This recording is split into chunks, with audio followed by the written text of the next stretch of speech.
Yo everyone, X-Dog here. Today I'm going to show you how to boost your max critical damage by 392.5%. I've tried to make this as diverse as possible, so you're not going to require any specific weapons or armor to achieve this boost. One of the best ways to boost your critical damage is to make food, and one of the easiest foods to make is going to be blight soup. It does only last half an hour, so there is better options on this list, but it requires 1 blight, 1 boiled water and 1 wood to make, and blight can be found in abundance at Striker Row. When you spawn into Striker Row, if you just look to either side, you're going to see blight on the trees around. You want to be using green thumb to make sure you double up on what you pick up. After about 2 or 3 minutes of running around with green thumb, I managed to get it between 10 and 20 blight. This gave me enough to make plenty of blight soup and kept me going all day. You can also find a few trees with glowing resin on. It could be worth picking these up as you can take it back and make syrup. Syrup's going to give you an agility boost, but also can be used to make s'mores, which give you max AP increase. Moving back to critical damage, you want to come to a cooking stove, you want to go down to all foods, and you want to find blight soup. Now blight soup is only going to work for herbivores and only lasts half an hour, so there is a lot better options on this list. But if you are a herbivore, a quick and easy option would be blight soup. Another option that does last 1 hour is steep thistle tea. Thistle is found up by Wavy Willards Water Park, but it's a bit more of an awkward one to craft than other things on this list. Mega Sloth mushroom stew I would just stay away from, it's such an awkward one to craft. It does only require 1 ingredient, but it's a nightmare to find. Sweet mudfruit tea is probably going to be the go-to. Starlight berries you can grab while you're getting fever blossom in the deep, and mutfruit you can craft at home. Sugar you really shouldn't struggle to craft. I can show a sugar guide on how to get sugar and sugar bombs, but the hardest ingredient would be starlight berries, and that's found in the deep. So as you can see, blight soup gives you 50% critical damage in the inspection screen and 100% in the Pip-Boy.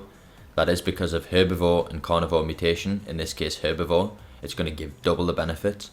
If you then join a public team and have the Stranger Numbers perk card active, you're going to get another 25% boost on that herbivore mutation, giving you 125% critical damage. It is still going to say in the inspection page that it's 50%, but in the Pip-Boy you can see at the top right, critical damage plus 125%. You could then take this one step further as a herbivore and use a Live and Love 3 magazine, which gives you plus 50% healing from fruit and veg, but also gives you a hidden bonus of just increasing all benefits of the food. In this case, critical damage, it's going to give a 50% on that 125, giving you 187.5%. It does say 187% as you can see in the Pip-Boy here, blight soup 30 minutes, critical damage plus 187%, but that is 187.5. As you can see at the bottom of the Pip-Boy here, the very bottom option is going to be sweet mudfruit tea. This is going to last an hour, and like I say, this is the best one to craft. Going one step further, you could use the Eagle Eye Serum. This is going to give you critical damage of plus 50% if you aren't on a team. And you can also boost this further using the Stranger Numbers perk card to give you 75% critical damage. Obviously this is going to stack additionally with the other bonus from the food of 187.5.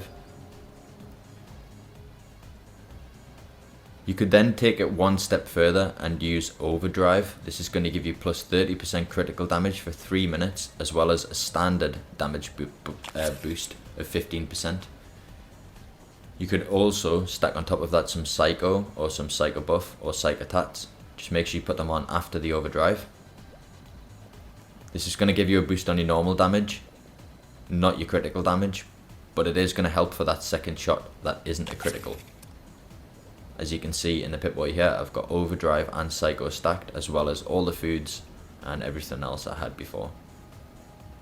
If you do want to take it that final step further, you could grab an XL, but if you do put it on after the Psycho, it is going to wipe the Psycho off. It doesn't affect the Overdrive, but what you want to do is if you are using XL, use XL before Mentats, before Psycho, before every other drug. Just make sure you use XL, then the other drug. You can stack all three, as you can see here. Another perk card you can use is going to be Better Criticals. This is going to boost your critical damage by 100% additive. It's going to add on to the rest of your bonuses and would bring you to 330% damage, critical damage, if you weren't using the Live and Love magazine, and it's going to be 392.5% as seen if you are using the magazine. The final thing I want to say is make sure you have 33 points of luck in your build and you have the Critical Savvy perk card equipped. This is going to make every second shot a critical, so every 5 in 10 shots are going to be a critical hit. Hopefully this guide helped a lot. 330% critical damage increase without, and 392.5% damage increase with the magazine. Thank you all for watching. I'm Xdog. I'll catch you in the next one.